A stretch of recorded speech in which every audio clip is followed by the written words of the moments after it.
Gentlemen. Hello, ladies and gentlemen, and welcome to another Gentlemen shoutcast. This is game number 4 between Rage and Viking. Yes, Viking being 2-1, being above Rage so far in this series, a very impressive feat.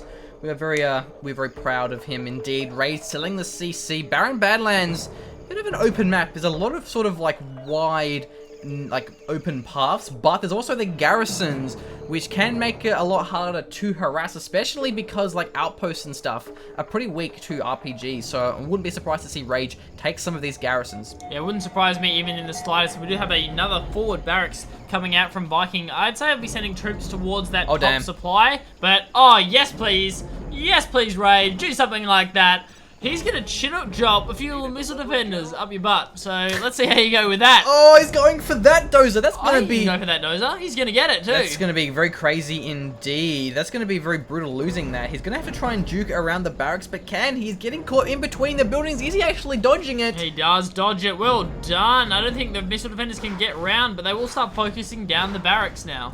Very fortunate. That would have been a huge deal if Viking lost that dozer, sending out an ambo, probably again for that Hellfire drone to kill that. So one supply here. Rage playing a no eco game, as we are seeing two supplies here and sort of a forward barracks factory here. So these RPGs from Rage, I think they're going to look for some garrisons, and that ambo actually gets two RPGs, a third one. Ambos just have so much rocket resistance, it's crazy. Yeah, they can just keep going, but that's wow. Some nice juking though from Viking. Oh, He won't quite take it almost. out. That's very close though. I think the attack outpost will move up, and it's just moving too slow at this point too. I think the outpost will manage to catch up to it. So it was a nice split, but very good micro from Rage. Because again, you don't want to TNT that if your dozer's nearby.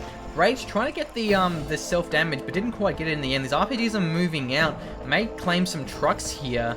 I think so, yeah, that's a bit of a late barracks coming out from Viking because of the forward war factory. So we'll have to see how that happens down the bottom. Look at this forward barracks. At the same time, yeah, that's a lot. Oh, the missile defender is locking down. Man, look at the range on that. Yeah, he's going to have to get the evac down. Only one minigunner though up there, and I think the missile defenders moving in down the side is very nice. It's just so nice though, because now with these units here, Rage can't mine from there if he wanted to. Fortunately, he did have only the one supply, which is going to be very good. And actually, he may even lose a supply here. Oh, Viking, you infantry aren't there in time. Yeah, there's missile defenders as well coming out from Viking down the bottom. He really needs, some minigunners. Yeah, but they're too slow. He may lose the supply. He can crush the RPGs, but actually laser locking the trucks. You won't let that happen. Rage being too fast, the RPGs will clear the ambo. The Humvees should be next.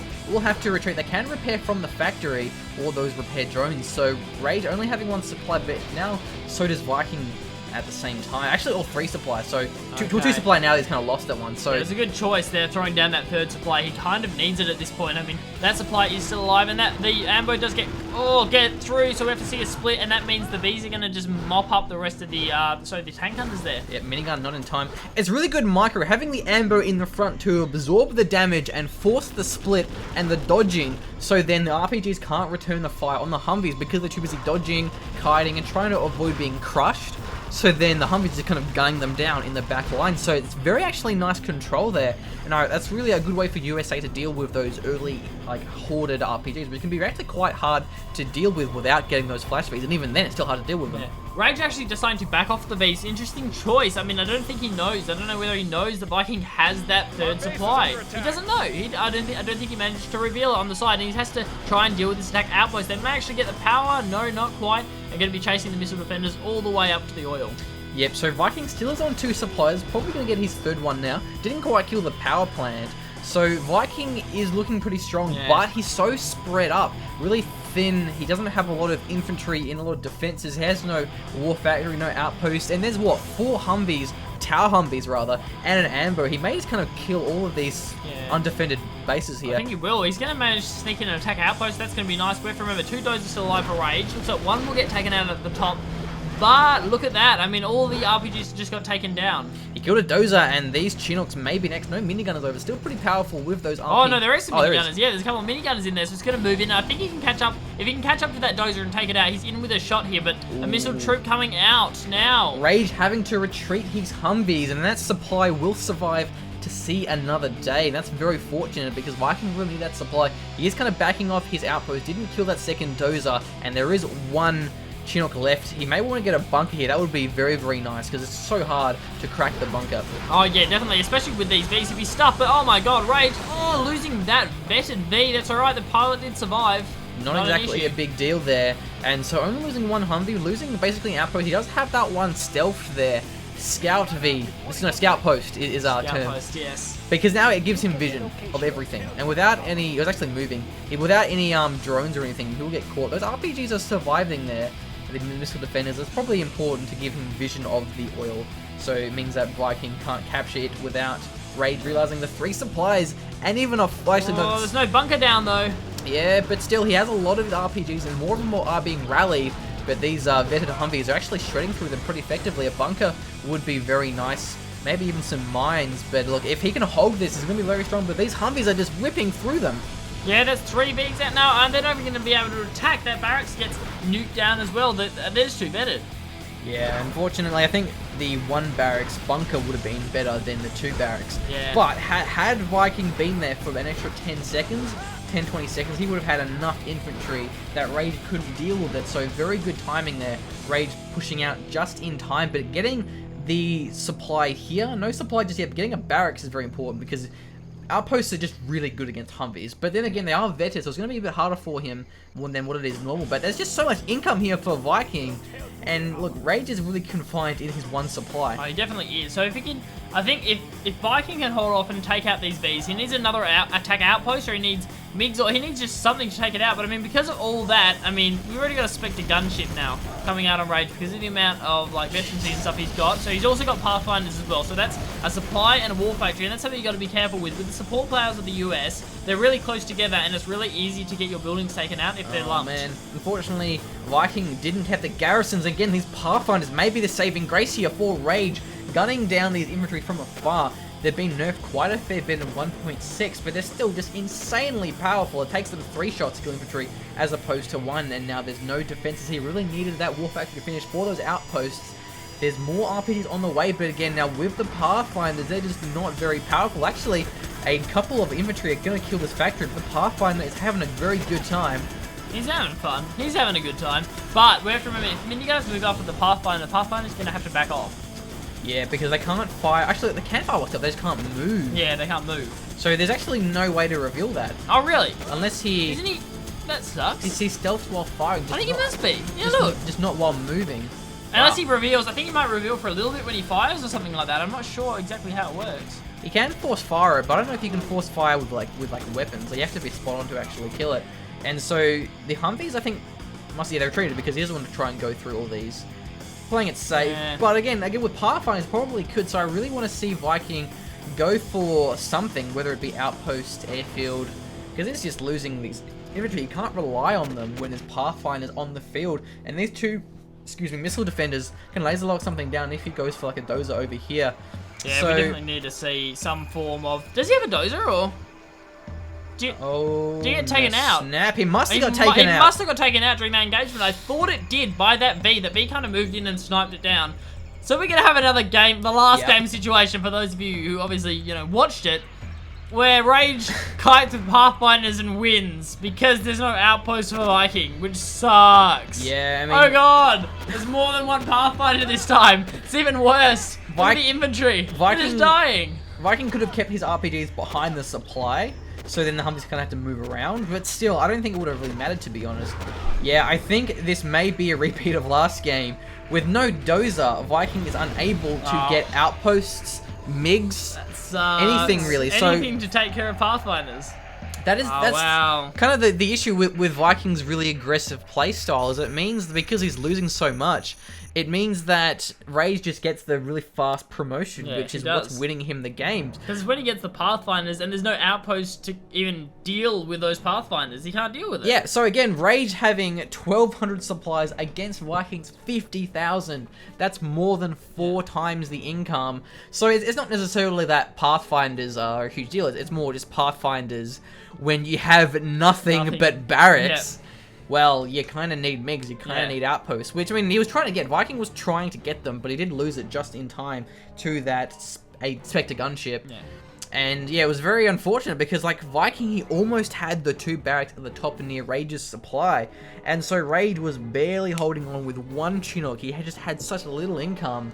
And look, Viking he's so close to winning these games. A lot of time in just like little engagements where he almost wins and it would have won him the game pretty much instantly if he won that matchup. And he doesn't get it. And it's like, Because Viking is just outplaying Rage in the early game. I have to say he is, yeah, definitely. He's just being so aggressive, and then Rage just holds off till he gets Pathfinders, and then Viking is being really aggressive with his dozers, so he loses those dozers because his aggressive build relies on selling the CC. I mean, he has to. He has to get that fast forward barracks, to get that fast war factory, to actually get units out of them. He needs to sell that command center because of his build. Like it's kind of key to his It's just being very risky. So, like, if Viking had kept his dozers, he might have been fine. Yeah. So, it's hard for Viking to sort of recover from losing his dozers. But, a very nice play. Very nice play indeed. Both players. This is a really, really solid game. Yeah, so now it's 2-2 for both of these players. Yeah. The next game will decide who is eliminated and who moves on to the semi-finals. So, let's sum this series up with the game number 5. We are in game number 5. We are incredibly excited here to cast the 5th and final game between Viking as the Green China Infantry General and Rage as the what are we, Cyan or Blue or Cyan? Cyan USA Super Weapon General. And this is a map we really haven't seen ever at all before. This is, I think, Dust Devil. Yeah. And this is freaking cool because I love doing this. I love like these people playing on maps that they haven't really played before because it's like a really interesting and different dynamic, a different play style. How are they going to adapt? And Dust Devil is a map very similar to Desert Fury in the sense that you only have 1 natural safe base supply and your second is really freaking far away. It's really hard to defend and kind of secure both of your supplies. So we have 2 supplies for both players. Yes. The middle hors d'oeuvres, and then the All Derrick and a refinery on both these corners. So a really interesting and aggressive style of map. Yeah, it's way different from what we normally see, and the aggression is really what makes the game. It does mean it's fantastic, and that's very early EMP turret from Rage. Interesting choice. Not exactly sure why, but you know, why not? Could be infantry spamming coming out from Viking. I think with that some pretty good control of those All Derricks, I would love to see some caps. Yeah, so it looks like Viking's actually going for not only the All Derricks, but also the supply as well, where Rage is moving out a dozer of his own. And so I think this map will kind of play to the strengths of Rage, because he has been going for like these really sort of aggressive, or recently in these past few games, these really sort of aggressive like 1 supply builds, because he's been noticing that when he goes for 2 supply, he just gets shut down by Viking's aggression. Yeah. But this is a pretty big map, so I'm not sure how effective Viking's aggression will be. The Humvee from Rage is moving out. I think he wants to try and deny those all caps. Yeah, see how it goes. Looks like the B is moving in now. Gets the 1 crush, gets the 2 crush. Yeah. I think he's going to lose it. Yeah, no, does lose it. Viking not managing to micro his units in time, so not much control on that side. The barracks is getting taken down as well, but we do have an outpost moving in that may be denied by the missile troop though. Nice evac. Oh, only 2 shots down, so the outpost is still alive, but I think that barracks is done for. It's actually pretty scary how effective ambos are against infantry, because the ambo costs what, 500 or maybe 550 because of the price reduction to compensate for the lack of repair, and yet the RPGs and minigunners cost 300-400, so it's incredibly cost effective. It is indeed, and Rage is moving AV into the base of Viking. Let's see how he defends this. Only 1 attack outpost out at the moment. We have 2 down the bottom though as well. They were scouted by the ambo. The power is getting taken out first. The outpost can save it. I think he's waiting to get another RPG, and he's actually going to lose the supply. Yeah. But backing off, Rage backing off. Not exactly sure why, but meanwhile, there is an engagement here. The outpost getting crushed by 2 ambos. That is just crazy. Will he get that ambo? Yeah, he does get 1 ambo and gets the TNT bomb. That is quite nice. I've never seen someone use these ambos so effectively and just so powerfully. So Viking has the supply here as well as his base supply, but there is an ambo moving in from Rage, and that may kill the dozer and the trucks. Very important because there is no CC here for Viking. He has That's a full beat. That's another dozer down as well as the supply trucks. No mines, of course. out from Viking. He ain't got no money for that. And the tank hunters are going to start nuking down that V. The V's taken very, very low and does get destroyed. So that's a good move. Now minigunners can actually clean up those missile troops. But Rage, of course, being a bull, are going to move them into the garrison.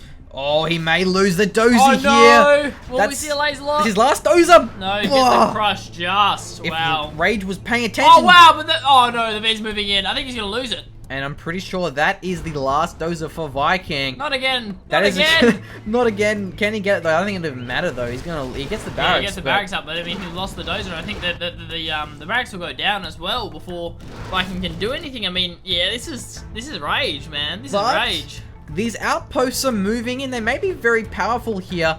These supplies will have to back away their Chinooks because there's probably miniguns inside of them. And so still, there are 2 supplies, but this time around, Viking does have the factory, so he won't lose the game to 1 Pathfinder. Laser locking down the outpost. Oh, damn it. There's no minigunners, I don't think. Wait, what? Where's your minigunners at? No, I think you might have won inside that. No? And I mean, why did he stop laser locking it? So evacuating that, but there quite literally is no minigunners, but the flashbangs will rip through those RPGs, but the barracks they're taking so low, and the ambo is moving in as well. Please get back inside. So that was a pretty effective harassment. That's not bad. He got the war factory. And a barracks. And did delay some mining. So Rage is definitely on the back foot here. But then again, Rage, of course, has 2 dozers apart as opposed to Vikings 0. So, look, it could be either one's game here. If Rage can really sort of draw this out, if he kind of goes into the late game, get some Auroras, support powers, he can just bomb the base of Viking and he can't rebuild it having no dozers. Is Rage going for that oil cap in the middle, or who's in the middle there? I see something. Oh no, we do have a cap, 1 cap down from Viking. Well done. So that's going to pay off his investment into the capping. And Rage, we're going for the oil refineries at the top, and Viking for the ones on this side now. So that's that's going to be quite interesting. So Viking having all kinds of income, getting oils and 2 supplies, but I think the concern for Viking is he might not be able to spend it because he only has we're having 2 barracks. Oh no, 2 barracks here and a factory, but he may lose that. There's no miniguns nearby, and losing structures is so important when you can't rebuild them. So the truck probably won't be paying attention, but even if it is, the laser lock can crush that pretty damn fast. Yeah, that is really, really unfortunate for Viking. He just doesn't have enough production buildings, and that means he will have nothing up the top to defend Rage.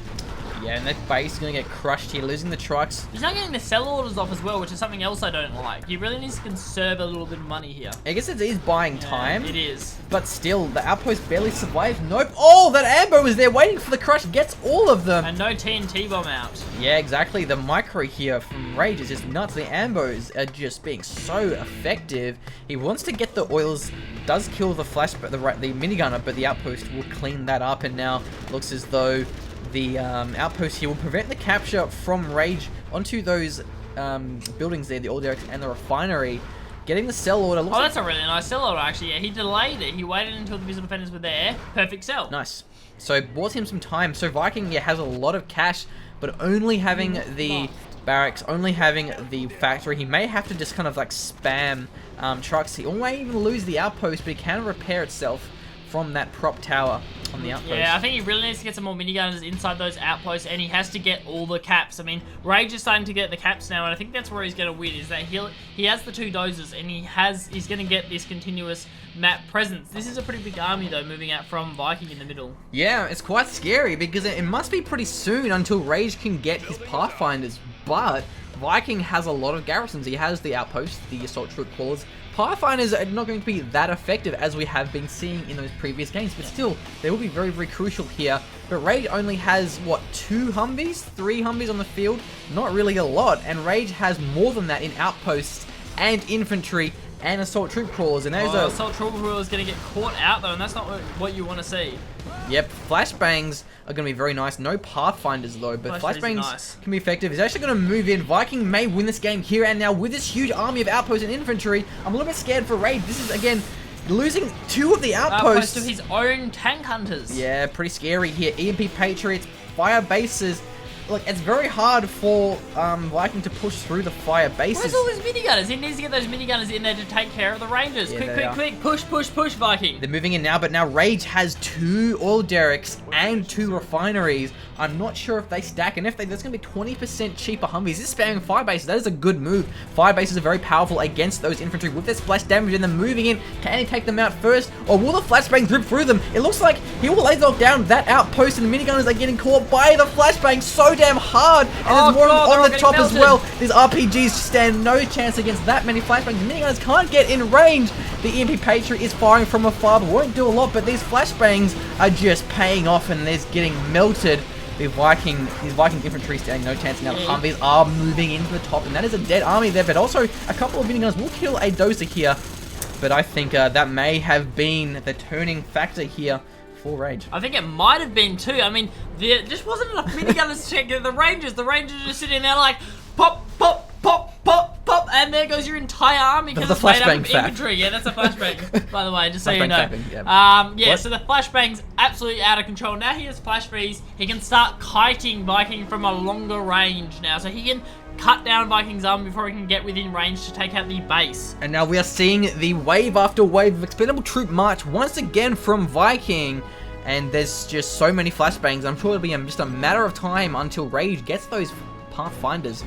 But look, I think even if Viking had more infantry, it didn't even matter because there was just that many flashbangs. Because they do the splash damage, if Viking had more mini gunners, he would have just got them melted by the splash damage. And now Rage has the 2 oils. He's going to have a lot of income. Yeah, Viking really needs a way. Oh, that's an A10 strike coming in, which means Pathfinders are available as well, I'd say, for Rage. I wouldn't be surprised if we saw some coming out. That barracks does go down, though. He's taking so much damage from the fire bases. He's not moving his army. What are you doing, Viking? Flashbang in the back lines. I wanted to try and get like a third-person camera because that would have been cool, but I don't think you can. Anyway, so that A10, you took out the war factory, and now that's what you want. Viking's window is lost. He can't rebuild his buildings, and now it's just a matter of time until Rage keeps bombarding him with more support powers, if not Auroras, which I don't think he is going for, but not exactly ideal, but now there's no chance for Viking easily. All he has... Yeah, all he has is those. All he has is the barracks. GG from Viking, and Rage defeats him, a 3-0 comeback, and Rage barely holding on game after game. And now Viking just not being able to take Rage out of these games. He's just been so close every time. But the plays from Rage, the micromanagement, the decision making from Rage, just being too good for our dear friend Viking. Yeah, it's just a little bit too much. I mean, that's the 3rd time we would have seen the war factory taken out by by the gunship, and then Viking's like, but I want to take out the Pathfinders, and the Pathfinders like, nope. Flashbang fapping. Nope. Yeah. Absolutely ridiculous. But yeah, fantastic comebacks from Rage, I think. And that, again, Viking's always ahead on supplies. Every time. And still Rage seems to come back with these victories, and he's just playing so well. I just think my issue with Viking's playstyle is it's just too risky. Going for such aggressive dozer plays despite having no CC, because every game that he lost because he lost his dozers. That's entirely it. I mean, it's not the Pathfinders. It's the fact that Viking couldn't build a counter to the Pathfinders because he didn't have a dozer. So I mean, maybe Viking should go for like a keeping his command center, because it means if he loses his dozer, it's not a big deal. Or maybe because he needs to be aggressive, he can't just not be aggressive against Rage's super in general. So I think if he just kept his CC, because he'll also have radar. He doesn't get field repair because he's China Inf. He gets the frenzy, which isn't really that good until you get higher levels. But I think Viking just played that amazingly well, but it lost in the end because he kept losing his dozers and then couldn't really deal with those. Because I think against like that many flashbangs, you need MiGs. Yeah, simple as that. MiGs, nuke cannons. I mean, no matter how much minigunners you have, the flashbangs, they have more range and they have splash. They're just gonna... You can't deal with that. Yeah, you can't deal with minigunners. That's the point of them. Flashbangs are the counter to minigunners. Yeah. It's kind of the way it's supposed to be. But Viking, I would have liked to see him win. Because I think, in my eyes, Viking's the underdog here. Because Rage is, the undefeated champion. Viking is playing a faction, China Infantry General, that everyone just thinks sucks. Everyone's like, nah, China Inf sucks. Why would I play China Inf? China Inf are terrible. And Viking comes along and he's like, hey, sit down. Sit down. China Inf are amazing. I'm a baller. And I almost took Rage out of the 0 hour 1.6 Community Patch World Championship #2 with some crazy plays here. Playing a very underrated faction. It's a very hard playstyle. You really got to play to the strengths, and there are a lot of weaknesses that China Inf has. But I think China Inf is actually a very strong faction against Super Weapon General. But still, Rage held on very well, and he's just such a good player. Like, my God. Rage, I also respect Rage for playing Super Weapon General, because again, it's a faction that is viewed as being incredibly weak. Especially just compared to even the other USA factions as opposed to anything else. Yeah, because a lot of people are saying that in 1.6 Super Weapon General sucks. Was like, well, I mean, you know, Auroras aren't ridiculously brokenly OP as they were in 1.4. But I think like some of the price reductions in like the units, like cheaper Humvees, cheaper Ambos, cheaper air units, like it was a joke in 1.4. It was like, oh, let's put a Comanche. Oh, just kidding, it costs 1,800. Why? And now I think they cost like 1,300, like every other. Less. And I think like normally it's 1,200. So, because like we saw Rage against, I think it was Murder against like China Inf, where Rage went for a completely different playstyle. He went for like it was like a barracks airfield camp sort of play. It was like ridiculous. He didn't have any Humvees. He had like a lot of Comanches and just a lot of Tomahawks and missile defenders. And against Nuke, he was great, but you can't do that against infantry because they have such strong anti-air with the minigunners, RPGs, outposts, assault troop callers. Everything. Yeah, basically everything counters air apart from flame tanks. What do we call if their ECMs was... I mean, you got, you know, MiGs, helixes. I mean, everything in Paz just counters air. So Rage couldn't go for that playstyle. Not only that, but also it kind of relies on camping with the EMP Patriots that kind of shut down the Nuke Battlemaster aggression, the flame tanks, which doesn't work because infantry has RPGs and minigunners which just destroy EMP Patriots. So Rage really had to sort of swap up his playstyle. So I think we'll see Rage play a very different style of game against GLAs, against like China Nukes. I think there's a couple of Chinas left. So yeah, just look, very nice play here, a cool series. Yeah, good adaptation from Rage, I have to say, post like the first couple of games. Taking out Viking's dozers was really the turning point of every single one of those games. That's where Viking fell down, whereas in the first couple of games, he still had his dozers, so he was fine, so... Yeah, well, I didn't like how in those first games, how Rage was just getting owned by a Viking's aggression, so Rage... You know, he was like, I'm going to stop going 2 supplies. I'm going to go 1 supply, no eco, heavy Humvee harassment. And it worked. Because I think if Rage kept up the double supply, I think Viking would have taken him out. He would have lost. Yeah. So I think I'll sum this one up. Thank you for watching this best of 5. It's been quite nuts indeed. Yeah, very excellent series. And so hopefully we'll see some more GGs like this as we are moving on into some further games. Rage will be in the semi-finals. As for who against, we won't be able to find out just yet. But we've got some, like a lot more series to cover before we wrap this tournament up. So until next time. We're the Generals Gentlemen. Who are we, Blake? Who are we? We're the Generals Gentlemen. We are the Generals Gentlemen. Oh yeah. Oh yeah. Excessive ego.